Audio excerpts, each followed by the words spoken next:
Le travail du Seigneur pour nous, comme son travail en nous, n'a pas d'autre objet dans la pensée divine que de faire de la place au Seigneur Jésus. L'autel des sacrifices, soit dans le tabernacle, soit dans le temple, était vaste, spacieux, de grande dimension. Tous les autres objets du tabernacle pouvaient trouver place ensemble à l'intérieur. Notre autel aussi doit être grand. Il faut que Christ crucifié occupe toute la place. Il faut qu'il remplisse tout ce qu'il devienne, la plénitude de toutes choses. Ainsi, il n'y aura plus de place pour nous.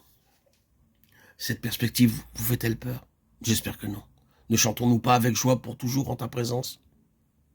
Je serai semblable à toi.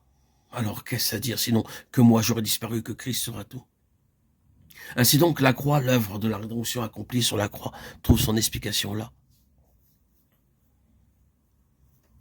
Il faut que Christ soit tout et en tous, afin qu'en toute chose il tienne le premier rang. Colossiens 18, 3, 11. C'est l'explication des chemins que le Seigneur prend avec nous, et qui sont souvent bien étroits. Tels enfants de Dieu sont appelés à traverser des épreuves que d'autres ne connaissent pas. Ils sont tentés parfois d'envier certains convertis qui ont apparemment une vie plus facile. C'est là aussi qu'il faut chercher l'explication des épreuves d'Israël dans le désert. Sous la tyrannie de Pharaon, la servitude l'a arraché des cris d'angoisse et de désespoir. Les voilà délivrés enfin. Or, dans le désert, les circonstances le sont tellement adverses qu'à un moment donné, ils sont prêts à reprendre le chemin de l'Égypte. Pourquoi cette rigueur dans les voies de Dieu? Parce qu'il a une œuvre à faire en eux. Il cherche à occuper toute la place. S'il épuise leurs ressources naturelles, c'est pour leur montrer ce que sont les ressources célestes. S'il brise leurs forces naturelles, c'est pour qu'ils apprennent à connaître la force d'en haut.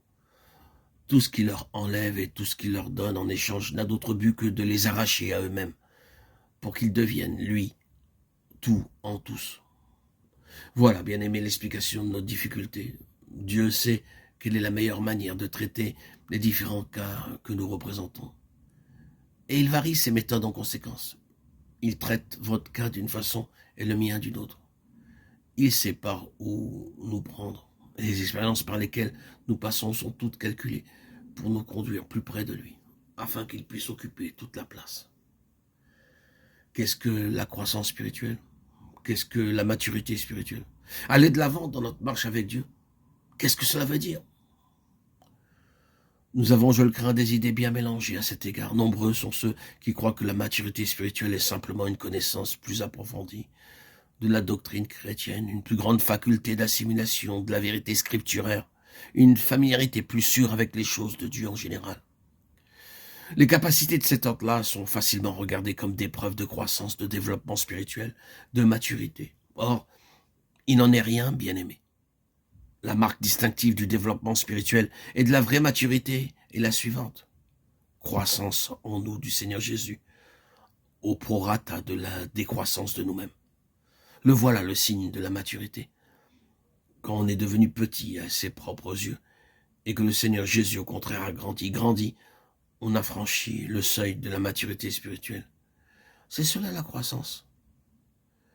On peut en savoir plus long que beaucoup d'autres en matière doctrinale, faire preuve d'une intelligence remarquable de la vérité, même de la vérité scripturaire, et rester néanmoins petit spirituellement, absolument dépourvu de maturité, comme si l'on avait gardé quelque chose de l'enfant. Être ou devenir un enfant, comme Jésus nous y invite, ou rester dans l'enfance, spirituellement, sont deux choses tout à fait différentes. La vraie croissance spirituelle est là, tout entière. Il croit, je diminue. L'accroissement du Seigneur Jésus dans la place qu'il occupe et dans la valeur qu'il prend à nos yeux, voilà la pierre de touche.